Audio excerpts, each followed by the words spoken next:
네, 반갑습니다. 2018년 12월 15일 토요일자 한국경제신문이고요. 일면 보죠. 해외 주식 얘기가 나왔습니다. 미국 빵 주가의 배신, 주식 직구족은 엄동설한, 이런 헤드라인이고요. 국내 개인과 기관 투자가들의 해외 주식 보유 잔액이 4분기 들어 급감했다. 국내 투자자에게 인기가 높은 빵, 즉 페이스북, 아마존, 애플, 넷플릭스, 구글, 이걸 말하죠. 빵 등 미국 기술주 주가가 10월 달 이후 큰 폭으로 떨어진 게 주된 요인으로 꼽힌다. 해외 주식 직구족의 투자 심리 위축으로 매수 규모도 줄었다. 네, 이런 내용인데요. 그 A5면에, 기사가 또 이어지고 있습니다. A5면 조금만 더 읽어보겠습니다. 미국 증시 큰 폭 조정에 투자 바구니 변화. 해외 주식 직접 투자 잔액은 미국과 유럽 등 세계 주요국의 증시 활황과 글로벌 분산 투자 추세에 힘입어 빠르게 증가했다. 한국예탁결제원이 관련 통계를 집계하기 시작한 2011년 이후 연평균 39.88% 불어났다. 올해도 8.72% 늘었다. 증가세가 이어지기는 했지만 4분기 들어 미국 증시를 비롯한 글로벌 증시 변동성이 커지면서 증가 속도가 확 줄었다. 해외 주식 직구족의 투자 바구니에도 변화가 나타났다. 아마존, 텐센트, 알파벳 등 글로벌 4차 산업혁명주에 대한 투자 잔액 규모는 줄어든 반면 노스페이스 등 아웃도어 제품을 판매하는 일본의 골드윈 같은 소비주의 투자 잔액은 늘었다. 쪼그라든 미국 기술주 투자 잔액, 그래갖고 기사가 계속 이어지고 있는데요. 일단 핵심 내용은 제가 다 읽어드렸으니까 기사는 그만 보고요. 그렇습니다. 지금 들어보셔서 아시겠지만, 기사 핵심 내용은, 그동안 일명 빵이라고 그렇게 요약된 미국의 기술 관련 주들이 지금 주가가 많이 떨어졌다. 그래서 이제 이쪽에 이제 투자를 많이 줄이고 있다. 이런 내용인 것 같아요. 그런 내용이 핵심이고요. 일단은 요거가 관련해서 좀 제가 부연 설명을 드리겠습니다. 얼마 전부터 보니까 해외 주식 쪽, 특히 미국 주식에 대해서 직접 투자하시는 개인 투자자분들이 많이 느신 것 같아요. 그리고 그러니까 증권사에서도 이제 그런 걸 막 부추기고 있는 것 같은데, 제 생각은 그렇습니다. 일단, 내년에는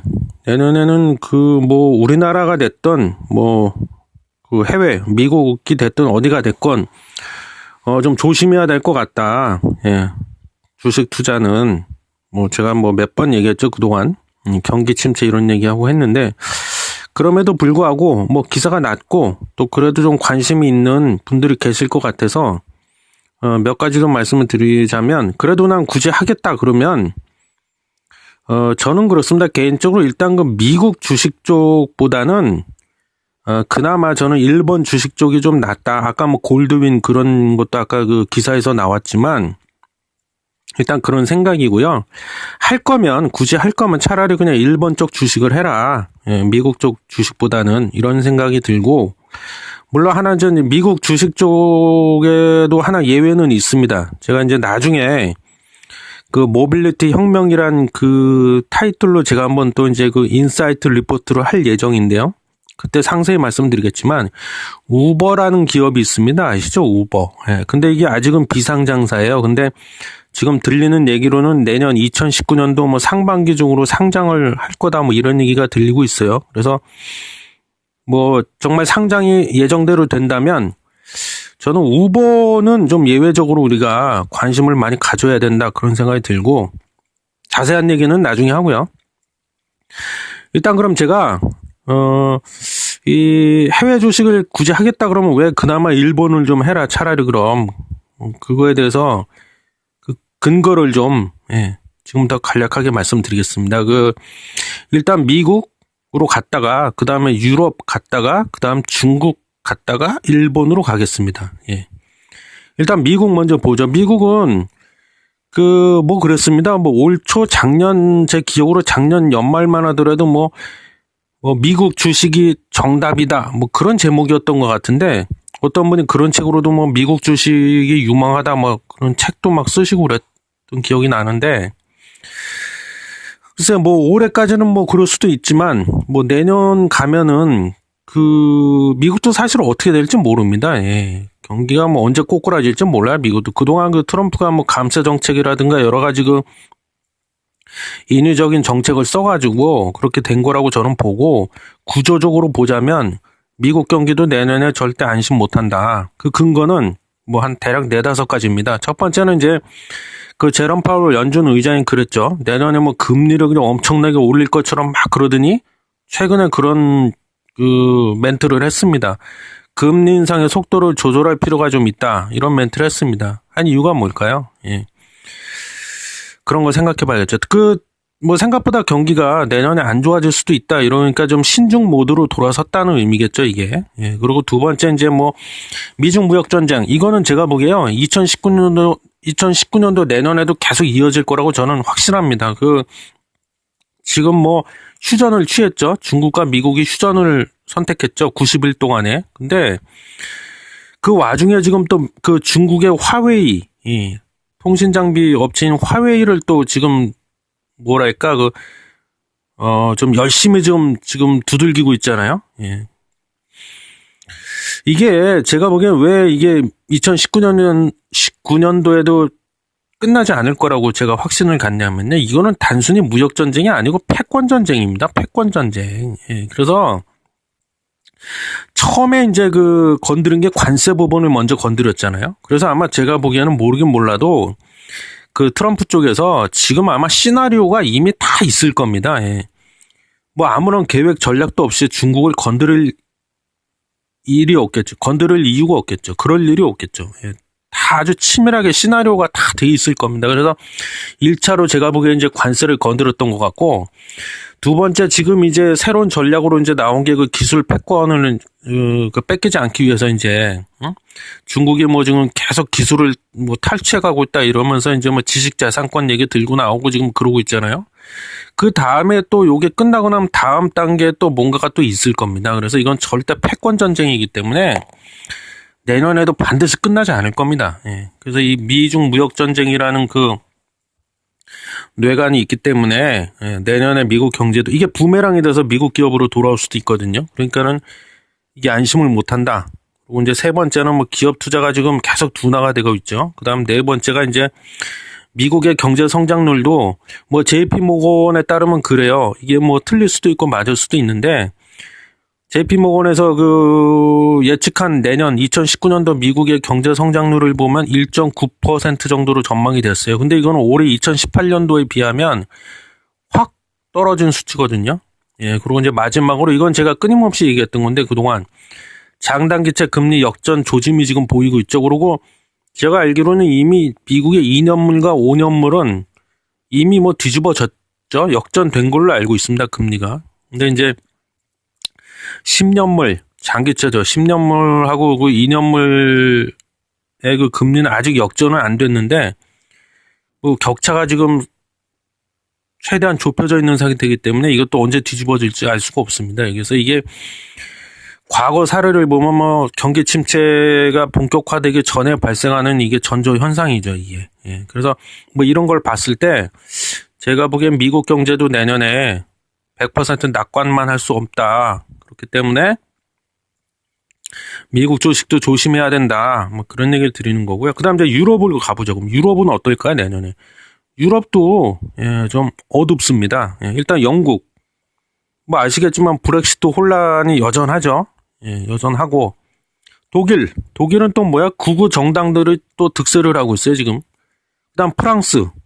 프랑스도 얼마 전까지 노란 조끼 운동이다 그래갖고 그죠? 하여튼, 이 나라 이 국민들 보면 참, 정말 화끈합니다, 정말. 예. 그래서 결국에는 마크롱 대통령이 한 발 물러섰죠. 근데 제가 보기에는 한 발 물러선 건 그냥 좋게 표현한 거고 거의 굴복하다시피 했죠. 뭐 그래서 결국에 또 개혁은 또 물 건너 가는구나 저는 이런 생각이 들고요. 그래서 사실은 이 마크롱이 그 사회당 프랑스에 있는 그 사회당 그 예전에 누구야 그 올랑드 대통령이 소속돼 있던 그 사회당이 사실은 알게 모르게 그 마크롱을 직접적 간접적으로 좀 지원을 많이 했습니다. 그래서 그 대선 때 극우정당 후보를 가까스로 물리치고 이제 대통령으로 당선이 됐죠, 마크롱이. 근데 이제 얼마 안 돼갖고 지금 노란 조끼 시위대한테 지금 밀려가지고 결국엔 그랬죠. 유류세 인상도 보류하고 그리고 무엇보다 최저임금 인상을 약속을 했죠. 최저임금 올려줄게 하고. 근데 이게요, 그 ECB 총재인 드라기도 뭐 그런 지금 언론에서 그런 얘기를 했습니다. 그 내년도에 경기 하강 위험이 지금 커졌다. 뭐 이렇게 지금 드라기도 그렇게 인정을 한 마당인데 그렇게 해서 만약에 유럽이 내년 2019년도에 경기 둔화 혹은 더 심한 경우 경기 침체가 이제 시작이 돼버리면 이 최저임금이 인상하면 이게 재정 적자 증가로 이어질 확률이 매우 높죠. 예. 우리나라도 그렇잖아요. 우리나라도 지금 최저임금 인상한 것 때문에 지금 굉장히 지금 부작용이 속출하고 있지 않습니까? 예, 여기도 마찬가지입니다. 그 다음에 이제 이탈리아가 있는데 이탈리아는 또 뭐가 문제냐면요. 이게 이 포퓰리스트가 뭐 이런 표현이 좀 저급하긴 한데 포퓰리스트가 지금 판을 치고 있다 이 나라는 지금. 예, 정부 자체가 포퓰리즘 정부라고 해야겠죠. 그래서 이탈리아는 지금 재정 적자가 문제가 된다. 그래갖고 지금 이 재정 적자 문제 갖고 이탈리아하고 EU 측이랑 지금 뭐 서로 뭐 기싸움을 하고 있는데 일단 이탈리아 총리는 그래요. 내년도 2019년도에 재정 적자 비율을 그 GDP 국내 총생산 GDP 대비해서 2.04%를 맞추겠다 하고 이렇게 EU 측에다 제시를 했는데 EU 측은 아니죠. 그거 갖고 택도 없다. 1.9%로 더 낮춰라. 재정적자 비율을 이렇게 하고 있는 겁니다. 그러면 이제 여기서 이 갭이 발생하잖아요. 갭이. 근데 참고로 그 전임 정부 이탈리아 쪽의 그 전임 정부는 EU 측에다가 이 재정적자 비율을 GDP 대비해서 0.8%까지 낮추겠다 이렇게 약속을 했었어요 원래는. 근데 이번에 이 정부가 제시한 게 2.04%면 차이가 굉장히 많이 나죠. 그러니까 이제 EU 측에서 이거 인정을 못하겠다, 받아들일 수 없다 이거죠. 재정적자 비율을 더 많이 낮춰라 이건데. 그 참고로 이탈리아가 지금 공공부채를 많이 지고 있습니다. 그게 얼마냐면 2조 1천억 유로 정도 돼요. 제가 보니까. 근데 이거를 이제 원화로 환산하면 약 2,667조 원 정도 됩니다. 이거는 GDP 기준으로 부채율로 따져보면 한 130%가 넘어요. 예, 엄청난 거죠. 이거는 그리스에 이어서 두 번째로 높은 수치입니다. 그리스. 예전에 그 그렉시트로 또 한 번 또 유럽이 골머리를 앓았었잖아요. 예. 그 정도야 지금. 근데 이제 이거 갖고 이제 지금 뭐 EU 측이랑 이탈리아랑 지금 재정 적자 비율 갖고 지금 이렇게 서로 막 하고 있는데 그 참고로 유로존 EU에서 그 뭐랄까 그러니까 재정의 건전성 이 정도 재정이면 이게 건전하다 별로 리스크가 없다 그런 기준을 만들어 놨는데 그게 60%입니다. 예, 60%인데 그것과 비교해보면 지금 이탈리아는 그 2배가 조금 넘어요. 2배가 조금 넘어. 그래서 이 부채율 60%를 유로존에서 그 기준으로 잡아놓은 부채율 60%를 만약에 이탈리아가 맞추려면은요. 이게 아까 얘기했던 그 GDP 대비 재정적자 비율을 1.9%까지 낮춰야 돼요. 그래야 여기에 딱 맞출 수 있거든요. 그래서 지금 EU 측에서도 내년도 이탈리아의 재정적자 비율을 GDP 대비해서 1.9%로 맞춰라 이렇게 계속 요구를 하고 있는 겁니다. 이게 유로존이 자체적으로 정해놓은 그 건전재정 기준인 60%를 맞추려고. 그래서 이탈리아는 좀 그런 상태입니다. 그래서 유럽도 뭐 영국, 독일, 프랑스, 이탈리아만 일단 좀 살펴봤는데 아무래도 이들 국가가 중요하니까 유럽에 있어서 예. 지금 다 좀 뭐랄까 좀 부정적이에요. 예, 지금 보신 것처럼. 그 다음에 이제 중국으로 가보겠는데요. 중국은 뭐 이거는 진짜 답이 없습니다. 중국은 답이. 중국의 가장 큰 문제는 뭐예요? 부채죠, 부채. 부채 폭탄이 언제 터질지 모르는데 요것도 그냥 짧게만 말씀드릴게요. 중국 기업들이요. 그러니까 작년 2017년이죠. 작년이니까 2017년부터 어마어마한 규모의 그 달러화 표시 채권을 발행을 했습니다. 글로벌 금융시장에서. 달러화 표시 채권이 뭐냐면, 그러니까 채권을 발행한다는 거는 뭐예요? 빚을 낸다는 거잖아요. 이제 채권을 사는 사람이 있을 거 아니에요. 그죠? 그러니까 채권을 매수하는 사람, 뭐 기관이 됐든, 그러면은 그 채권을 발행한 기업들한테 그 돈이 들어올 거 아니에요. 그게 빚이라는 거예요. 빚. 차입을 하는 건데, 그럼 그 돈이 중국에 통하는 위안화잖아요. 근데 위안화가 아니라 달러로 들어온다는 거야. 왜? 그래서 이런 거를 이제 달러화 표시 채권이라고 그러는데 외채죠, 외채. 예, 그래서 이게 총 발행한 규모가 어느 정도 되냐? 약 우리 돈으로 환산하면 3,400조 정도 됩니다. 3,400조. 예? 이 3,400조라는 이 규모가요. 근데 이런 식으로 이 달러화 표시 채권을 발행하는 나라가 중국만 있는 게 아닐 거 아니에요? 우리나라도 발행하잖아요. 뭐 전 세계에서 다 발행을 하죠. 예. 근데 그렇게 되면 그 발행한 그 주체들은 이제 부채, 빚을 떠안게 되는 건데 이렇게 해서 이제 전 세계적으로 이 만들어진 형성된 달러 부채가 근데 여기서 이제 미국 기업이 발행하는 거는 뺐어요. 뺐는데도 불구하고 전 세계가 짊어지고 있는 그 달러 부채가 어마어마한데 그 전체 부채 가운데서 이 중국 기업 및 그 중국의 또 자회사들이 있을 거 아닙니까? 전 세계에 퍼져 있는 그 자회사들이 또 달러 표시 채권을 같이 발행을 했는데요. 그걸 합치면은 25%, 약 4분의 1을 차지할 정도예요. 일개 국가의 기업이. 예? 어마어마하죠? 그러면 왜 이렇게 갑자기 이렇게 그냥 작년 2017년도에 이렇게 집중적으로 이렇게 중국 기업과 그 자회사들이 달러화 표시 채권을 이렇게 어마어마하게 막대한 양을 발행을 했냐. 이유가 있죠. 시진핑 정부가 이제 계속 뭐 그림자 금융이네 뭐네 갖고 이제 이 부채가 이게 이 뇌관이 언제 터질지 모르니까 그거를 지금 좀 뭐랄까 그 잠재우기 위해서 방지하기 위해서 디레버러징 정책을 폈습니다. 디레버리징. 말이 좀 어려운데요. 그냥 쉽게 말하면 부채 축소. 그래서 빚부터 빨리 줄여라 이런 거예요. 그리고 이제 더 이상 빚을 지지 못하게 만드는 정책이에요. 그러려면 어떻게 돼요?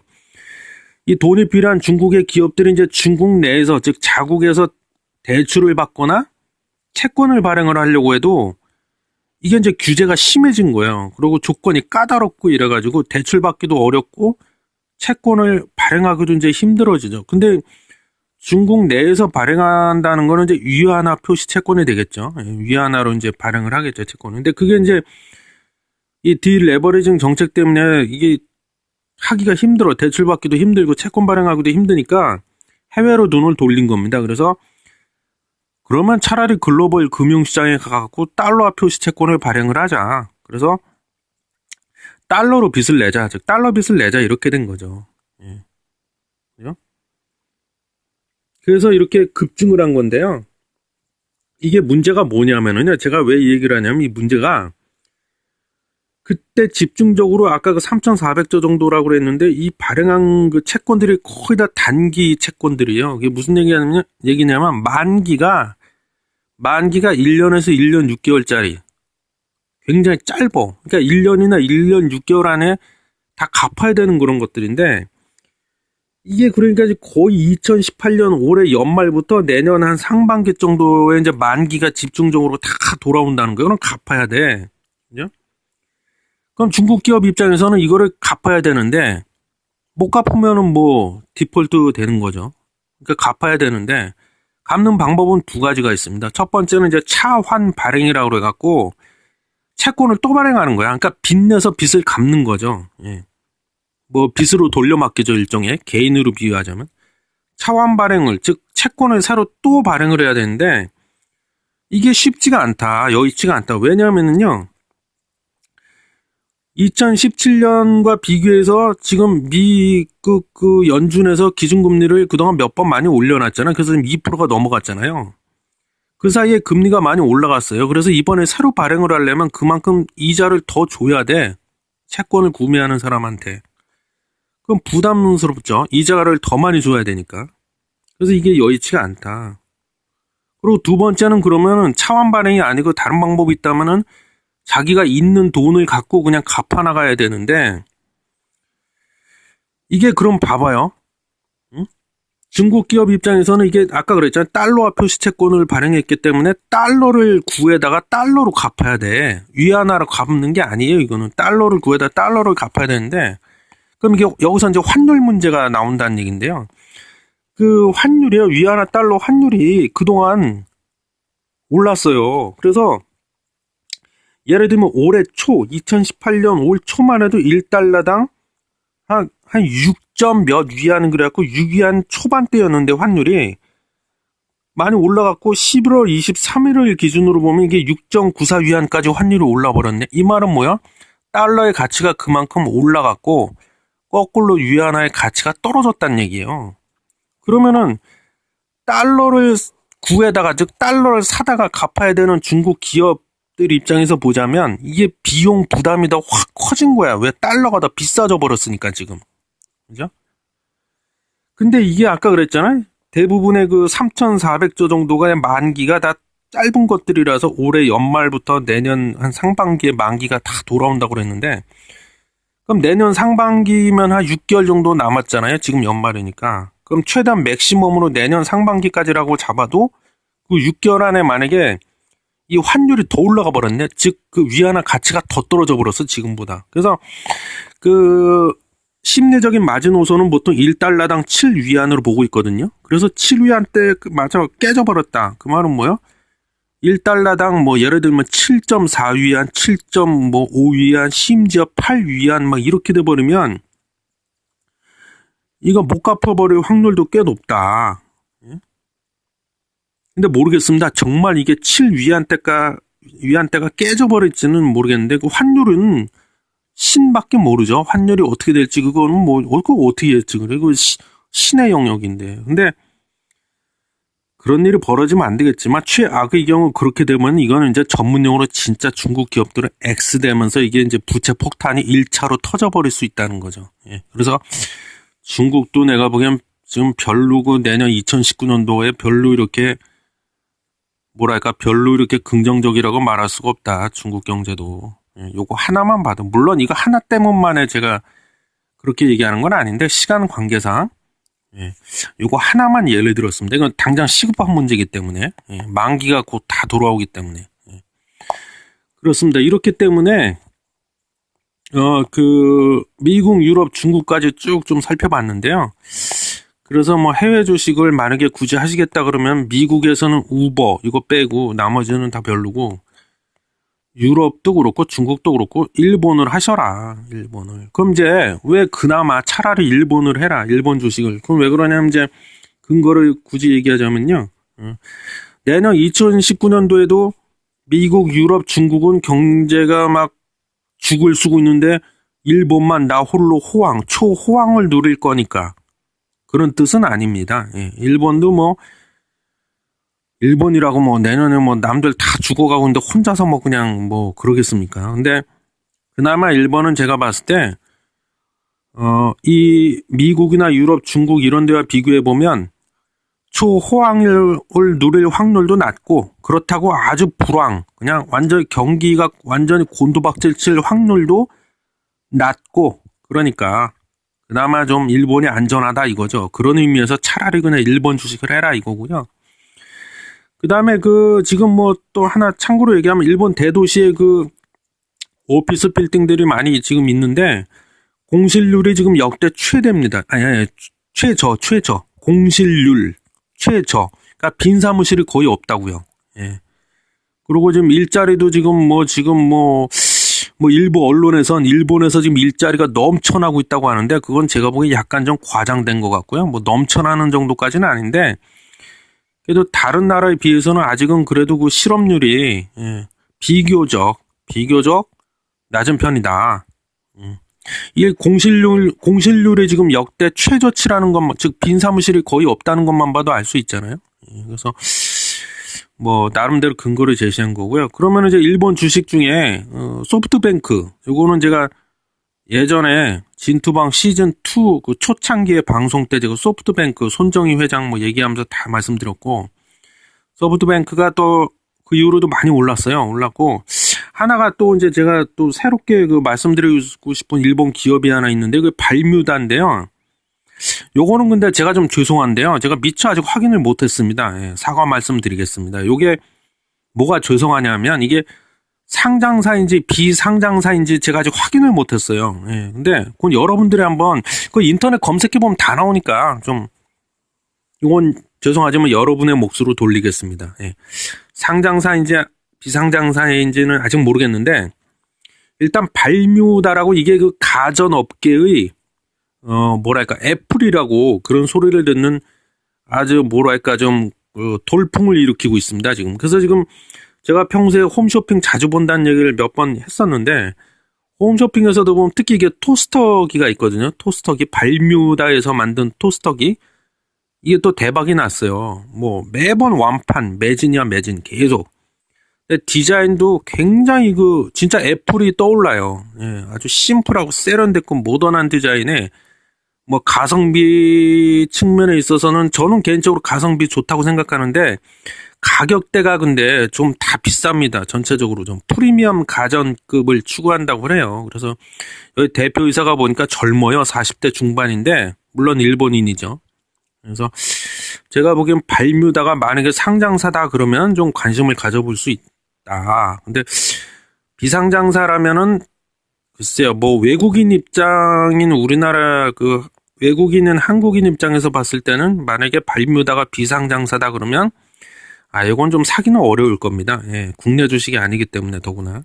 그렇습니다. 그래서 그리고 아까 여기 뭐 그 신문 기사상에서 제가 읽어드렸잖아요. 여기 그 노스페이스 등 아웃도어 제품을 판매하는 일본의 골드윈이란 기업. 근데 이건 제가 솔직히 말씀드리면 저는 이거 처음 들었습니다. 예, 제가 잘 모르는 기업이에요, 골드윈. 근데 여기 신문상에는 뭐 그래요. 여기 뭐 많이들 사시고 있대요. 골드윈, 일본 기업 골드윈이 보니까는 잠깐 여기 신문기사 보니까 투자 잔액이요.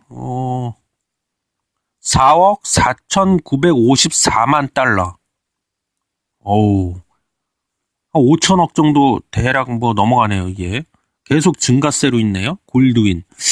또 제가 나중에 한번 찾아봐야겠네요. 그 다음에 뭐 신라테스 스미킨, 일본 기업이네요. 이것도 좀 생소한데요, 저는. 근데 요거는 그 투자 잔액이 좀 감소하고 있네요. 이건 별론가 본데, 이 기업은.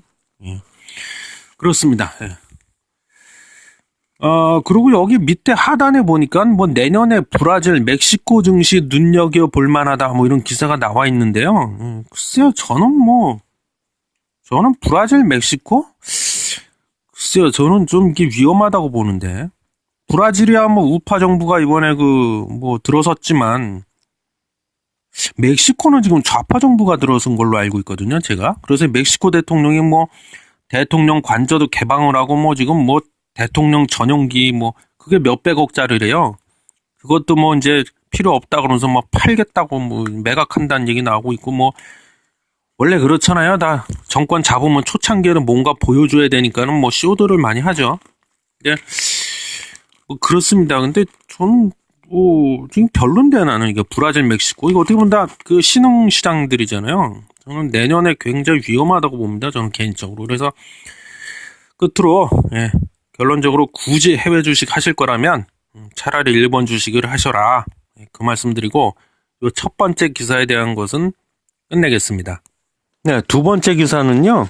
그 A11면 국제면인데요. 국제면. 요거는 뭐 그냥 뭐 기사라기보다 이렇게 뭐 사진 한 장이 나와 있는데요. 영국 버진 그룹도 우주선 시험 비행 땡땡땡 가열되는 우주 관광 사업 뭐 이런 제목의 사진이 하나 실려 있어요. 그 밑에 그 캡션을 보니까 리처드 브랜슨 영국 버진 그룹 회장이 제작한 유인 우주선 스페이스십 2가 13일 미국 캘리포니아주 모하비 사막에서 시험 비행에 성공했다. 민간 우주 여행사인 버진 갤럭틱을 설립한 브랜슨 회장은 1인당 약 25만 달러, 한화로 약 2억 8천만 원 비용으로 우주 여행을 하는 사업을 추진하고 있다. 제프 베조스 아마존 회장의 블루 오리진, 일론 머스크 테슬라 최고 경영자의 스페이스 X와 경쟁 중이다. 캐리어 항공기와 결합해 이륙한 우주선은 공중에서 분리, 발진한 뒤 최고 51.4마일 고도까지 올라갔다. 예, 지금 우주 관광 얘기가 나오는데, 예, 저 개인적으로 관심이 굉장히 많은 분야입니다. 사실은 이게. 예, 리처드 브랜슨 회장 아시죠? 버진그룹 회장. 예, 제가 알기로는 항공사도 운영하고 아주 이분도 굉장히 좀 독특하신 양반이야. 예. 저도 개인적으로 좋아합니다. 이런, 예, 굉장히 창의력이 뛰어나신 회장님 같아요. 근데, 일단 그렇고요. 제가 또 좀 자료를 찾아봤는데요. 이 뱅크 오브 아메리카 메릴린치라는 데서 이 보고서를 예전에 냈더라고요. 보니까, 근데 보고서 내용을 보니까, 이 우주 산업 시장의 규모가 지금 현재 우리 돈으로 환산하면 400조 원 규모랍니다. 400조 원. 근데 이게 한 30년이 지나면 한 3천조까지 이제 시장의 규모가 커진다. 이런 보고서를 냈더라고요. 이게 진짜 그렇게 될지 안 될지 모르겠는데, 제가 보기에도 저는 개인적으로 우주 관련돼서 전문가는 아니지만 30년까지 안 가도 저 정도는 커질 것 같긴 해요. 예. 그래서 저는 개인적으로요, 지금 4차 산업혁명이 화두라서 맨날 언론에서 떠들고 있는데, 저는 이 우주 관광뿐 아니라 우주 산업 자체가 지구상에서 남은, 정말 마지막으로 남은 이 노다지를 캐낼 수 있는 노다지 사업 분야라고 봅니다. 더 이상 이제 지구 안에서는 그렇잖아요. 더 이상 크게 할 게 없잖아요, 이제. 자원도 지금 우리가 쓸 만큼 다 캐내서 다 썼고, 남은 공간은 이제 우주밖에 없어, 이제 우주. 예? 지구에서도 그렇게 이제 우주까지 가갖고 그냥, 예, 우주에도 지금 쓰레기들이 안 그래도 지금 넘쳐나고 있다고 하던데, 사실 또 살짝 걱정도 되긴 합니다. 또 얼마나 또 우주로 달려들어갖고 또 오염을 시켜놓을까, 우주를 또. 예, 걱정스럽긴 한데, 하여튼 마지막 노다지를 캘 수 있는 사업 분야가 바로 이 우주 산업이다. 저는 그렇게 봅니다. 그래서 관심이 좀 많은데, 지금 안 그래도 저만 이런 생각하겠습니까? 저보다 훨씬 더 이 영리하고 또 이 촉이 빠른 사람들은 벌써 이제 여기 발을 디뎠죠. 그래서 우주 산업에 아주 올인한 기업들이 있습니다. 아주 매달린. 그래서 관심 있는 분들은 이런 기업도 한번 검색해 보세요. 그래서 좀 길게 아주 장기적인 안목으로 보시는 분은 투자하고 싶은 생각이 있으면 투자도 한번 고려해 보시는 것도 좋을 것 같습니다. 그리고 일단은 아까 그 기사에서도 잠깐 봤지만, 일단은 지금 현재 일론 머스크가 만든 스페이스 X 그런 기업, 그 다음에 아까 얘기한 아마존 제프 베조스가 만든 블루 오리진, 그 다음에 아까 리처드 브랜슨 회장이 만든 버진 갤럭틱, 세 개가 이제 치열하게 경합을 벌이고 있는데요. 그 이외에도 많이 있습니다, 사실. 그렇게 알려지지가 않아서 그런데, 예를 들면 미국 기업 중에 비아셋, 그 다음에 인텔셋, 요런 기업이 있고요. 그 다음에 유럽 기업 쪽에는 이제 이마르셋, SES, 아스트라, 유텔셋, 이런 유럽 관련 기업이 있습니다. 그래서 이 뱅크 오브 아메리카 메릴린치가요, 이제 5개 기업의 기업 가치를 매겼는데, 다 합치면 한 10조 정도 된다, 이렇게. 무슨 근거로 이렇게 매겨놨는지 모르겠는데, 하여튼 매겨놨더라고요. 그리고 이제, 이뿐만이 아니죠. 보잉사, 워낙 유명하잖아요. 보잉사. 그 다음에 미국의 로키드 마틴. 이거 다 방산 기업이잖아요. 전투기 만들고 이런 방산 기업들. 여기도 관심을 지금 보이고 있습니다. 그리고 페이스북, 구글, 마이크로소프트 이런 IT 기업들도 이쪽에 관심을 많이 보이긴 하는데, 아직 본격적으로 이렇게 달려드는 모양새는 아니에요. 아닌데. 그리고 한 가지, 또 알려드리고 싶은 게 있는데, 스트라토론치라는 게 있습니다. 스트라토론치. 생소하실 텐데, 이것도 한번 시간 나실 때 찾아보세요. 이게, 그 마이크로소프트를 이제 누가 창업했죠? 빌 게이츠가 창업했잖아요. 근데 혼자 창업한 게 아니죠. 뭐 애플도 그렇지만 폴 앨런이라는 분이 있습니다. 이분과 이제 공동으로 같이 창업을 했는데 이 폴 앨런 이분이 창업을 했습니다. 회사를 하나 차렸는데 이것도 몇 년 됐는데 이게 좀 뭐랄까 그 좀 특이한 게 이 스트라토론치라는 그런 그 비행기를 만들었는데요. 한번 검색해 보세요. 그 비행기가 어마어마하게 커요. 좀 과장하자면 거의 산만 해. 아마 지구상에 존재하는 그 비행기 중에 가장 크지 않을까 싶은데 이분이 이런 비행기를 왜 만들었냐면 이게 이제 이 비행기를 이용해서 우주 관광 사업을 하겠다 이거예요. 우주 관광 사업.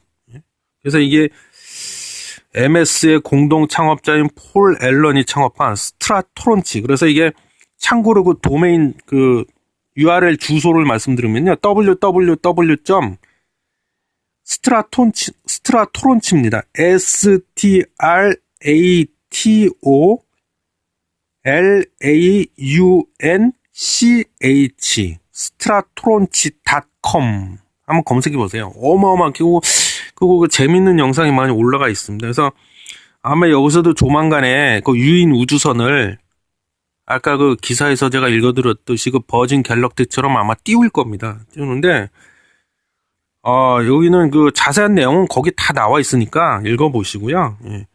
또 요 스트라토론치 기대됩니다, 저는. 근데 이것도 아마 비상장사일 거야. 아직 상장이 안 돼 있는 걸로 알고 있는데.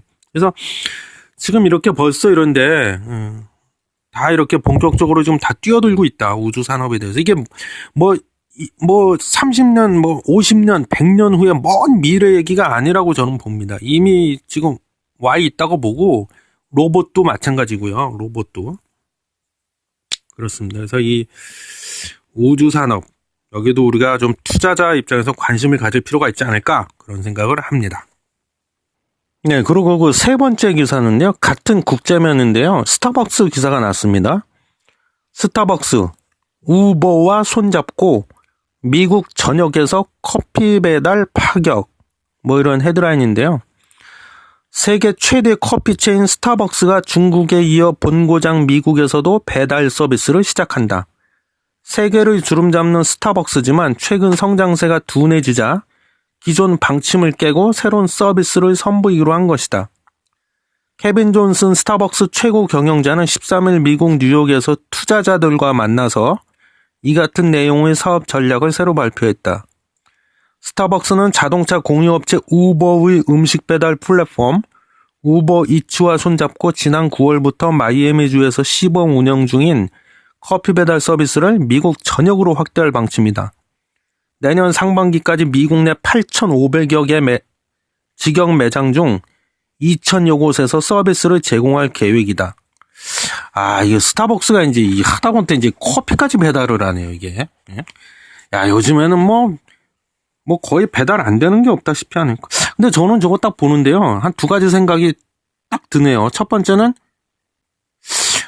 아니, 그 스타벅스가 원래 그 오프라인에 문화를 파는 기업으로 성장을 했잖아요. 커피 맛보다도 사실은 커피 맛도 커피 맛 비싸잖아요. 저기. 근데 비싼데도 불구하고 사람들이 왜 스타벅스를 그렇게 갔을까요? 응? 그 매장을 보면 일단 인테리어를 잘 꾸며놨잖아요. 그리고 거기 앉아서 뭐 노트북도 펼쳐놓고 뭐 이렇게 업무 보시는 분들도 많고 직장인들. 그리고 뭐 거기 앉아서 조용히 음악 듣고 차 마시며 책도 보는 사람도 많고. 그래서 뭔가 내가 스타벅스라는 이 매장 공간, 오프라인 공간에 가면 뭔가 내가 좀 특별한, 스페셜한 사람이 된 것 같고 내가 뭔가 좀 대우받는 느낌이 들고 그 분위기, 그런 문화, 어떤 그 문화를 막 즐기고 그게 좋아서 찾아가는 거였는데 저런 식으로 배달로 돌려버리면 물론 그렇다고 하루아침에 매장을 싹 다 폐쇄시키지는 않겠지만 배달을 해버리면 저게 그동안의 그 컨셉, 뭐 전략가에서 완전히 벗어나는 거란 생각이 드는데 어떻게 하려고 저러나 모르겠네요. 그 다음 두 번째는 이제 배보다 배꼽이 더 클 것 같은데 제가 보기엔 저 커피 한 잔이 만약에 6,000원이다 그럼 저걸 배달해주면 배달료로 얼마를 받으려고 얼마인지 모르겠네요. 배달료를 얼마를 받아야 돼요? 근데 스타벅스가 이게 또 이 바보가 아닌데 저렇게 배달로 돌리는 이유가 있겠죠? 뭐겠어요. 뭐 장사가 잘 예전 같지 않으니까 그러겠죠. 예. 근데 일단 뭐 중국 얘기를 좀 해보려고 그러는데, 이게 스타벅스가 미국도 미국이지만, 이게 중국에서 아주 그 고전을 면치 못하고 있습니다. 참고로, 중국에 가면 자금성 있지 않습니까? 자금성. 거기에 원래 그 스타벅스 매장이 엄청 큰 규모의 매장이 있었는데요. 2007년도에 문을 닫아버렸습니다. 왜 그러냐면 이제 중국에서 여론이, 자금성의 외국 기업, 자본주의의 상징과도 같은 미국의 기업 스타벅스가 이렇게 떡하니 자리를 잡고 있는 거는 이거 말이 안 된다 그래갖고 여론이 갑자기 악화가 돼가지고 그냥 쫓겨나듯이 해갖고 스타벅스가 철수를 해버렸어요. 2007년도에. 그러고 나서 이제 계속 사업은 하고 있죠. 중국에서. 근데 지금 고전을 면치 못하고 있답니다. 스타벅스가. 왜 그러냐면 이 강력한 경쟁자가 나타났는데요. 그게 이제 경쟁자가 누구냐? 루이싱 커피입니다. 루이싱 커피라는 브랜드인데 이게 이제 중국의 토종 브랜드예요. 네? 이 루이싱 커피한테 지금 거의 밀리다시피 하고 있습니다. 그래서 이제 루이싱 커피가 패기가 넘쳐. 그래갖고 아무래도 이제 신생 기업이다 보니까 스타벅스 너를 내가 우리나라에서 내가 반드시 내쫓아버리고 말겠어. 이런 기세로다가 지금 스타벅스에 있는 바리스타를 막 그냥 스카우트 해오질 않나, 예? 아주 대놓고 지금 그러고 있습니다. 스타벅스를 쫓아내겠다, 이러면서. 그래갖고, 이 루이싱 커피를 보면은요, 일단 카운터가 없어요. 매장에 카운터가 없고, 그럼 주문이나 결제를 어떡하냐? 앱, 그 다음에 QR코드 이런 걸 활용해갖고 주문하고 결제를 한다고 합니다. 이러면 이제, 주문하는데 또 결제하는데 걸리는 시간이 아무래도 사람이 카운터에서 이렇게 하는 거에 비하면 획기적으로 많이 줄어들겠죠. 예. 그리고 30분 만에 만약에 여기도 커피 배달을 해줘요. 근데 만약에 30분 안에 커피 배달이 안 되면 미안하다는 뜻으로 커피 한 잔을 더 준답니다. 공짜로. 그리고 각종 쿠폰 정책을 활용을 잘하는 것 같아요. 이 루이싱 커피가 보니까. 그리고 이 커피 값은 그럼 어떠냐? 스타벅스하고 비교해보면 좀 저렴한 편이에요. 근데 맛도 괜찮다고 하네요. 저는 아직 먹어보진 못했는데. 그래서 이 1년 만에 지금 거의 매장이 2,000개 가까이 지금 늘어났다고 하네요. 엄청난 속도로 늘어나고 있는 거죠. 그래서 원래 중국이 뭘로 유명해요? 차로 유명하잖아요. 보이차 이런 거는 워낙 유명하고 차를 마시던 민족이다 보니까 이 커피를 받아들이는 데 있어서 별로 저항감이 없는 것 같아요. 그래서 근데 이 양반들이 언제부터 그렇게 커피를 마셔대기 하긴 우리나라 사람도 마찬가지죠. 우리나라도 커피를 정말 일상생활에서 즐겨 마시기 시작한 지가 그렇게 오래되지 않았잖아요. 그래서 어디서 이렇게 통계를 냈는데요. 중국의 커피 시장 성장률이요. 2016년도에 25% 성장을 했답니다. 근데 이게 전 세계 커피 시장 성장률과 비교해보면 10배 높은 수치라, 10배. 야, 14억 정도 되죠? 중국 인구가? 인간들이 커피를 다 먹는다고 생각해보세요, 이제. 그래서 한때 우리나라 증시에서도 한 2, 3년 된 것 같은데, 그때도 한국 맥널티라는 기업이 있는데요. 그게 이제 커피 만드는 기업인데, 그때 주가가 막 날아가고 그랬었잖아요, 그때. 중국에서 이제 중국 사람들 커피를 먹기 시작했다 이래가지고. 그렇습니다. 그래서 2022년이 되면 중국의 커피 시장 규모는 100조 원에 이를 것이다. 누가 이런 전망도 내놨더라고요. 아무튼 그렇습니다. 그래서 스타벅스가 지금 고전을 면치 못하고. 그러니까 이게, 저는 이 스타벅스 기사를 보면서요. 또 문득 이런 생각이 드네. 변하지 않는 기업은 이제 절대 살아남을 수가 없다. 아무리 100년의 전통을 갖고 있고 역사를 갖고 있고 지금 시장 점유율이 1등이고 아무리 그래봐야 이 시대의 변화, 흐름을 읽어내고 거기에 선제적으로 발빠르게 빨리빨리 대응을 하지 못하면은 결국 도태되고 낙오될 수밖에 없다. 그런 생각이 드네요. 이게 무서운 얘기입니다. 정말 무서운 얘기예요. 기업 환경이 날로 이제 점점 이렇게 변동성이 커지고, 이제 한 치 앞도 예측을 할 수 없는, 기업 경영자 입장에서는, 점점 더 어려워질 것 같아요. 기업 경영하기가. 이렇게 환경이 이렇게 변화의 속도가 빠르니. 야, 천하의 스타벅스가 이제 커피를 갖다 준다고 배달을 해준다. 야, 이거 몇 년 전만 해도 누가 이거 상상이나 했겠습니까? 예, 그래서 일단 2018년 12월 15일 토일제 한국경제신문. 예, 오늘은 기사는 여기까지 한 3개 정도로 해서 요 정도까지 하고 마치도록 하겠습니다. 예, 다음 주에 봬요.